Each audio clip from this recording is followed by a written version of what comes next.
Action News, Delaware Valley's leading news program, with Don Tollefson, Dave Roberts, and Jim Gardner.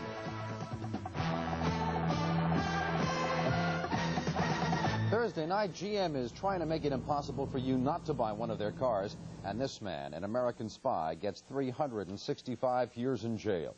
But the big story in Action News tonight is a whole new way of dealing with anti-abortion protesters in Philadelphia. They have been sentenced to jail. The story from Action News reporter John Rollins.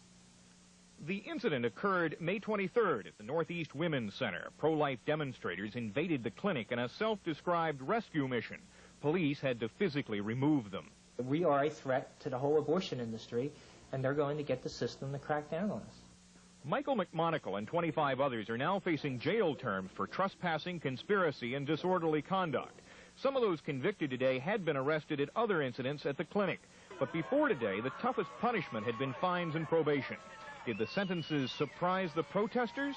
I was surprised about the decision, but I was prepared for the decision.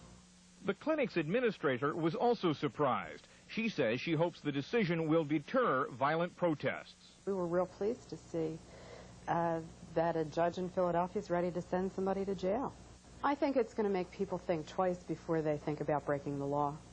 But the protesters claim they will not change their strategy. If we can do what we are doing, and if it results in the saving of human lives, it's well worth a jail sentence. Today's convictions will be appealed. In the past 18 months, there have been 175 arrests at the clinic. Because of the protests, the Women's Center lost its lease and has now moved to a new location. John Rollins, Channel 6, Action News. A convicted cop killer from Philadelphia has a date with death in the Pennsylvania electric chair. 35-year-old Leslie Beasley is scheduled to be executed on December 2nd. Governor Thornburg signed the execution warrant today. Despite that, it is likely that Beasley's execution will be postponed by court appeals.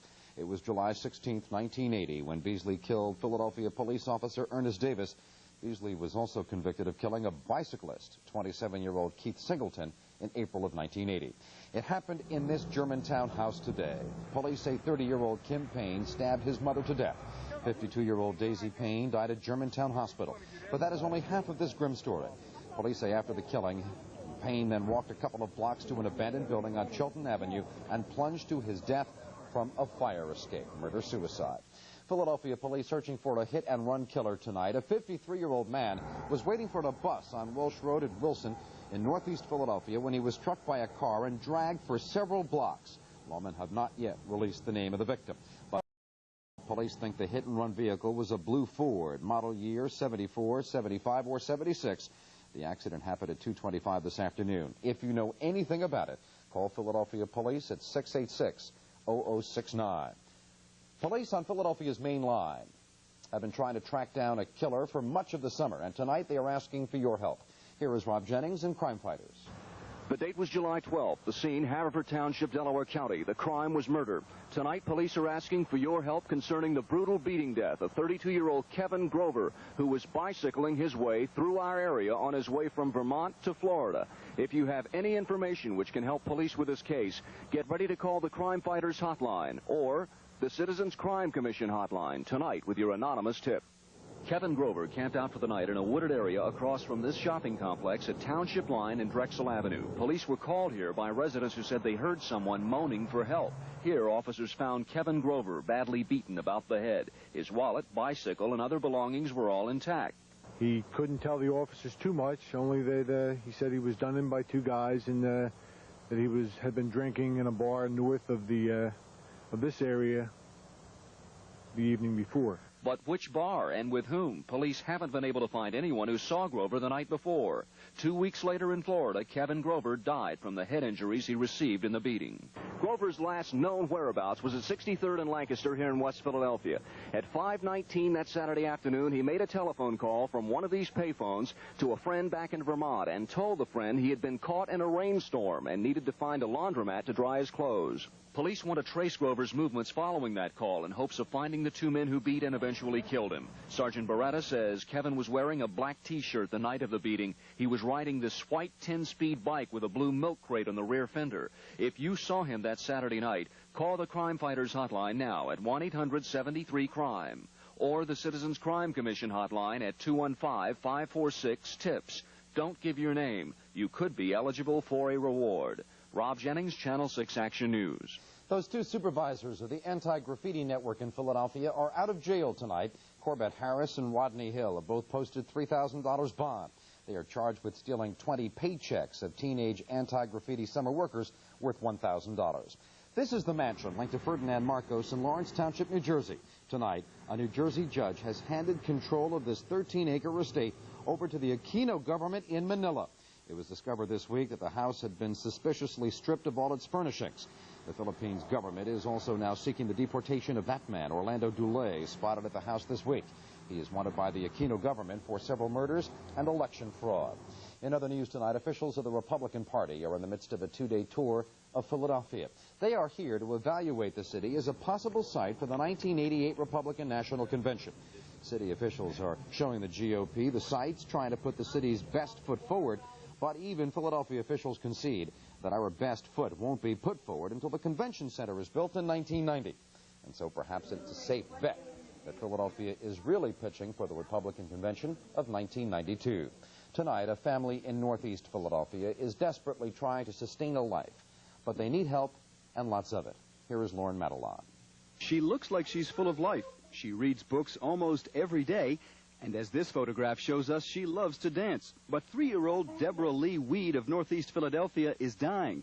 Since birth, Deborah Lee has suffered from an obscure terminal degenerative brain disease, ironically known as Lay's disease. There's no known cure, and in order to keep track of her bodily functions, Deborah Lee's mother, Debbie, must attach Deborah Lee each night to electrodes, which are in turn hooked up to a heart and lung monitoring machine. Mother Debbie is putting her hopes in an experimental treatment that will be performed at Children's Hospital. Say hello. Hello. But there could be a hitch to the experimental treatment: money. Insurance, which we have, will not cover experimental treatments or investigational drugs or injectables, and this next treatment is all free. It's experimental, investigational, and also an injectable. And the cost is totally astronomical. In fact, the cost of that experimental treatment will be at least $16,000. And in order to try and defray some of that cost, Deborah Lee's parents have organized a beef and beer fundraiser set to take place on the evening of Saturday, September the 6th at the Kensington Ramblers Athletic Association Hall at H and Tioga Streets. All money raised that night will go towards that experimental treatment, a treatment that Deborah Lee's parents are hoping will save her life. She's really a joy to have, and I know I could never live without her. She means so much to me. Don't you, sweetheart? Lauren Madelon, Channel 6 Action News. Still to come on Action News tonight, the Eagles show some spark on offense, but some serious problems on defense as they get their final tune-up for the regular season. And it's a star for a superstar, Tina Turner in Hollywood. Dave Roberts has the weekend preview from Accuweather when Action News continues tonight. The man who has been called one of the most spectacular spies of the century will probably never be a free man again. A judge in San Francisco sentenced former Navy man Jerry Whitworth to 365 years behind bars and a $410,000 fine for selling secrets to the Soviet Union. Whitworth was convicted of 7 counts of espionage as part of the Walker family spy ring. He must serve 60 years before being eligible for parole. The judge called Whitworth's crime a monumental outrage to the United States, saying Whitworth jeopardized the lives of 200 million Americans for a few cents apiece. A day filled with protest in Johannesburg, South Africa. Students from the university marched in protest of yesterday's police shootings in Soweto, which left more than 20 blacks dead. Witnesses say students stoned police vans as they left the campus today. State of emergency censorship bars television crews from showing all of what happened today.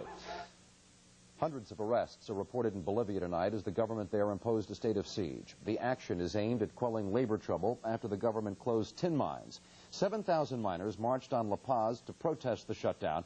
The government says the mines had to be closed because low world prices for tin have sent Bolivia's economy into a tailspin.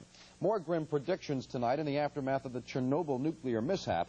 American bone marrow specialist Dr. Robert Gale says the accident may cause 75,000 cancer-related deaths over the next 70 years.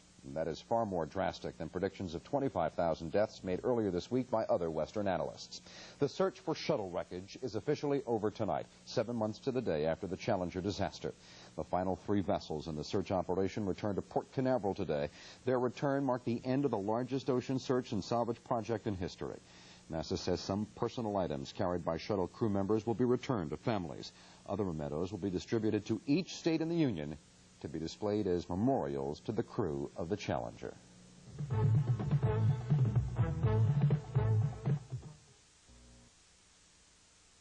A night of pregame fun in South Philadelphia for recipients of the Eagles' important cause. 500 youngsters who benefit from the Eagles' Fly for Leukemia campaign were invited to tonight's game and a pregame party at JFK Stadium. Across from the vet, there were loads of activities, including a game of Dunk the Doctor each year. The Eagles host a number of events to raise money for leukemia treatment programs throughout the Delaware Valley. After the fun, a wild game across the street. Here's Scott Palmer for the vacationing Don Tollefson. The Eagles' offense flew tonight, Jim, but the defense is grounded. I'm afraid you're right. The Eagles will end their preseason with a record of 1-3. They lost again tonight to the New York Jets, 37-30. Highlights from the vet. The Eagles took the opening kickoff and went all the way. A big play right here. Ron Jaworski to Mike Quick. Michael pulls it in with one hand. He has not seen a lot of action during the preseason, but he looks ready. Jaws dove in from the 1. The Eagles led it 6-0 after sore-footed kicker Paul McFadden mixed the extra point. A big problem for the Eagles tonight, a breakdown of the special teams. Bobby Humphrey takes the Eagles kickoff, breaks free, 88 yards all the way. Humphreys for the touchdown, Jets on top, 7-6. But the Eagles came back. Junior Toddletossi takes the ball. This is the guy Buddy Ryan is now calling Tattoo. Well, Tattoo says, the gain, then says, the touchdown, 52 yards for Tavali Toddletossi. The Eagles had a new punter tonight. They let Mike Horan go earlier today, then got John Telshak from Chicago. He had a great night. Booms this one, and then watch. After the special teams break down again, who was there? That's right, the Eagles' newest punter. He can also make the tackle. Buddy's got to love him. Jets took a 14-13 lead on a touchdown pass from Pat Ryan to Al Toon. This one for 71 yards. New York would score again on another long touchdown pass in the fourth quarter. Eagles down by 14. But Rambo Cunningham brings them back. First on the run, finds our old friend Tavali. That's right, Junior Toddletossi again. Now, Rambo upstairs. Yes, he's going to make it. Look who he's going to find all alone in the end zone. John Spagnola, actually Spags right there for the touchdown. That made it 30-27. Eagles lost at 37-30. They made it exciting with Rambo playing against the Jets' second-team defense, but they couldn't get the win. Let's go live now to Gary Papa, who's standing by with one of the standouts on the Eagles' defense tonight, Reggie White. All right, Scott, I hate to disagree with you, but sitting next to Reggie, when he said the defense had problems, Reggie just shook his head, said, we didn't have problems. It's not a disastrous night for the Eagles, 37 points. You did give up, but you're saying, do not worry, we'll be back. Why is that? Well, you know, this is a preseason game. We played as hard as we could. I don't think we got the breaks. I think New York got a lot of breaks, but that's not going to happen all the time.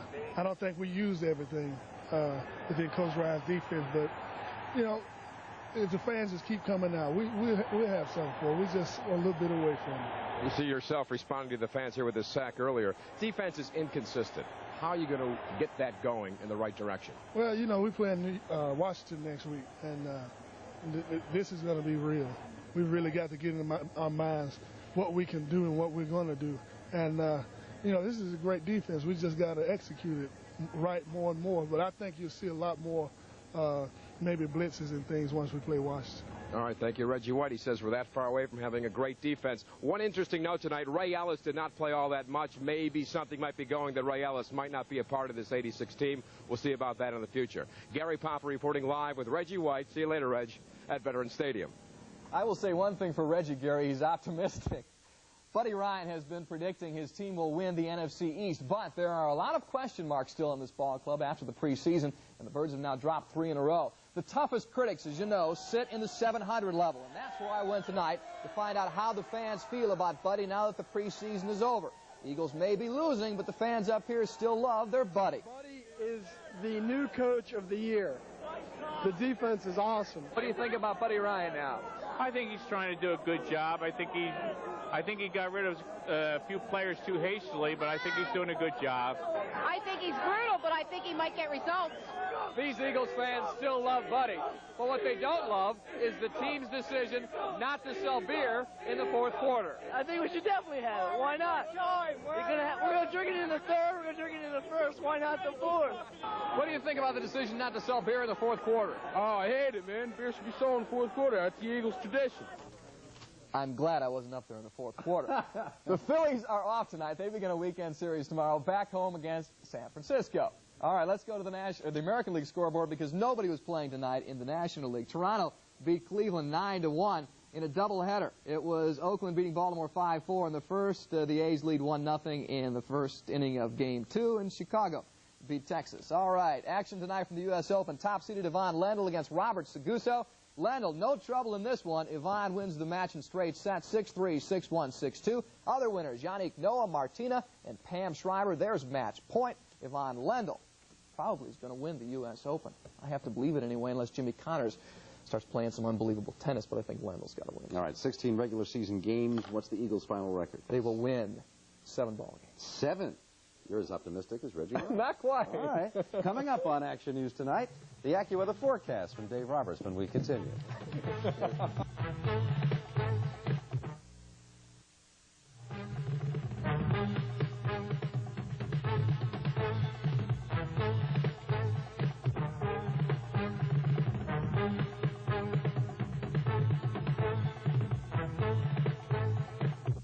In business news, the market slipped today, but it's still above that 1900 mark. The Dow Jones Industrial Average lost more than 4 points to close at 1900.17. Volume 125 million shares, with the average share of common down 4 cents. Business has been sluggish for General Motors, and tonight the automaker is doing something to fuel sales. GM is offering rock-bottom interest rates to clear its 1986 inventory.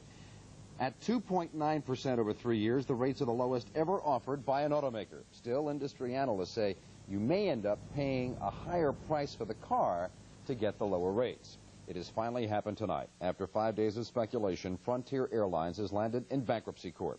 People Express tonight filed for bankruptcy protection for its subsidiary Frontier. People says unless a buyer comes forward, Frontier will never fly again. Here's Dave Roberts and that AccuWeather forecast, the weekend preview on this Thursday night. Well, we have to, I thought you were going to stop there on this Thursday night. We have to get by what we're experiencing at this hour, and then another cold night come tomorrow. This was the scene. Back we go to the 700 level at the vet tonight. Looked like fall. It felt like fall. At this hour, we have a reading of 51 degrees. Keep your nose cold, warm at any price. And some people, well, you know, have to bundle up, I guess, more than others. We're 5 degrees away at this hour. Then we're 5 degrees away from the record low for this hour, which is 51 degrees. Actually, it's 46 degrees set in 1982. It's cold. You know, take the lawn furniture in tonight. The Brass Monkey has to come in this evening. Look at these temperatures. Bradford, Pennsylvania, 40 degrees. 36 in Springfield, Massachusetts. If you know about anybody up there on vacation, I'll just take the whole kids and the family down to Myrtle Beach, South Carolina. Cool stuff is down there, 55 degrees. So we're stuck with that. But the good news is high-pressure system coming out of Illinois, Indiana by tomorrow will be over to the Virginias. It brings with it dry air in addition to the cooler air. We're going to have sunshine. And as we go through the entire weekend, right on into Labor Day, we're going to have sunshine, increasingly warm temperatures. It should be very, very pleasant. As we move to the western, central, and western portions of the country, we see most of the shower activity down here in the south, 21 degrees. Cold spot Tower in Minnesota, storm center there. Don't have to worry about any of these systems. 109, Palm Springs, California. That was a hot spot. But again, high pressure moving in our direction. For this evening, let's call it the night of the autumnal twinge. What is that? That means it's, well, you know what a twinge is. Again, it's cold. You're shocked. 51 degrees, present temperature reading. That is our low thus far for today. 71 was the high, and that came at midnight. The water temperature, 71. The winds, look at the swimmer. He decided to put the winter cap on in the scarf. Northwesterly winds, 9 to 18 miles per hour tomorrow. In the northeast, 48 degrees. Unbelievable. 56 outside the station, 58 Center City, 51 at the airport, Camden, 51. Humidity, a pair of 6s. The barometer, 30.17 is on the rise tonight. C&C, clear and chilly, 42 degrees in the suburbs, 52 for Center City, 46 the record, 1982. Going to be close. Sunny and chilly for the rush hour in the morning, pair of 5s. Sunny and cool tomorrow, high of 72. Then we get the 5-day forecast for the weekend. Look at this. Sunshine, 76. 80 degrees, sunshine. Labor Day, 84 degrees, some sunshine. Warm and humid on Tuesday, 86 degrees. Looks like a very nice weekend coming up. Those are the late words from Accuweather, Jim. Thank you, David. A woman who has sparkled for years is shining brightly tonight in Tinseltown. Tina Turner became a permanent part of the Hollywood scene today with her star on the Walk of Fame. She began her career singing with her ex-husband Ike, then went solo in 1974. Her career really took off a few years ago, and now she's got a brand new album, Break Every Rule, which is due to be released very soon.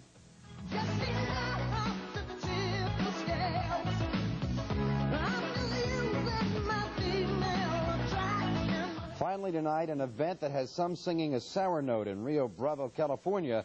Residents of a development set sail to answer the question, do low-fat cartons float better than whole milk containers? And what about gallon jugs? They're asking the question, not us. The second annual milk carton race brought out some creative entries like a golf course raft.